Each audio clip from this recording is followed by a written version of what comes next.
দেখেছিলাম একটা শিয়ালদা থেকে মিছিল করতে, সেই শিয়ালদার মিছিলে কয়েকটা অন্য ধর্মীয় মানুষ যারা সমর্থন করেছিল, সেই সমস্ত শিক্ষিত বেকার যুবকদের পাশে এসে যারা দাঁড়ানোর চেষ্টা করেছিল, তাদেরকে ওই জুম্মার দিনের, আজকে শুক্রবার জুম্মার দিনের লোক বলে তাদেরকে বিভিন্ন ধরনের মুখ্যমন্ত্রীর নাম ধরে ধরে তাদেরকে অ্যারেস্ট করানো হলো।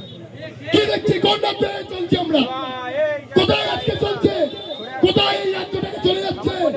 আজকে একের পর এক মুসলিমদের নাম করে বেছে বেছে তাদেরকে আজকে অ্যারেস্ট করা হচ্ছে। আমরা কিন্তু এখানে শুধু মুসলিমদের রাজনীতি করতে আসিনি, আমরা সমস্ত ধর্মের নিয়ে রাজনীতি করতে এসেছি, পিছিয়ে পড়া সমস্ত জাতি ধর্ম নির্বিশেষের কথা বলতে এসেছি। কিন্তু এই রাজনৈতিক দল শুধু মুসলিম সমাজকে টার্গেট করে তাদের রাজনৈতিক আজকে রাজনীতি ছড়াতে চাইছে। আমরা দেখেছি আমাদের নওশাদ সিদ্দিকী একের পর এক বারবার কিন্তু দাবি করেছিল যে বিধানসভায় আপনারা যাকে ভোট দিয়ে পাঠিয়ে, আপনার মূল্যবান ভোটটি দিয়ে পাঠিয়েছেন বিধানসভায়, সে আপনার জন্য কি বলে, বিধানসভায় গিয়ে ঘুমায় না বিধানসভায় আপনাদের জন্য দাবি আদায় করে নিয়ে আসে, সেই দেখার জন্য বিগত 5 বছর ধরে আমাদের নওশাদ সিদ্দিকী একটা দাবি করেছিল যে লাইভ স্ট্রিমিংটা যেটা চলছে এটা সমস্ত পশ্চিম বাংলার মানুষ দেখুক। আমরা বিগত দিন দেখেছি, এখনো এই সরকারের আমলেও দেখছি আমাদের নওশাদ সিদ্দিকী শুধু মুসলিমদের জন্য নয়, শুধু আদিবাসীদের জন্য নয়, শুধু হিন্দু সমাজের জন্য নয়, গোটা পিছিয়ে পড়া জাতির জন্য কথা বলছে। অন্যদিকে আমাদের রাজ্যের মুখ্যমন্ত্রী তিনি কিন্তু জনগণের জন্য কোনো ভাষণ দিচ্ছে না, পিছিয়ে পড়া মানুষের জন্য কোনো ভাষণ দিচ্ছে না।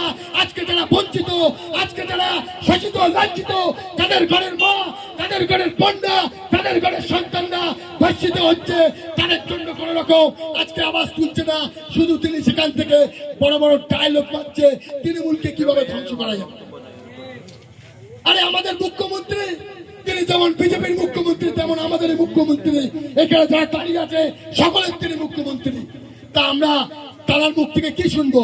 জনগণের কিভাবে উপকারিত হবে আগামী দিন আমাদের রাজ্যের ভবিষ্যৎ, যেভাবে তৃণমূলের আমলে কোটি কোটি টাকা নিয়ে এই মাধ্যমিক ফেল থেকে শুরু করে যাদেরকে স্কুলের শিক্ষা ব্যবস্থাকে পুরো চুরমার করে দিয়েছে, ডাক্তারি ব্যবস্থাকে ভেঙে দিয়েছে, ওইসব বিষয়ে না বলে তো দূরে যাক।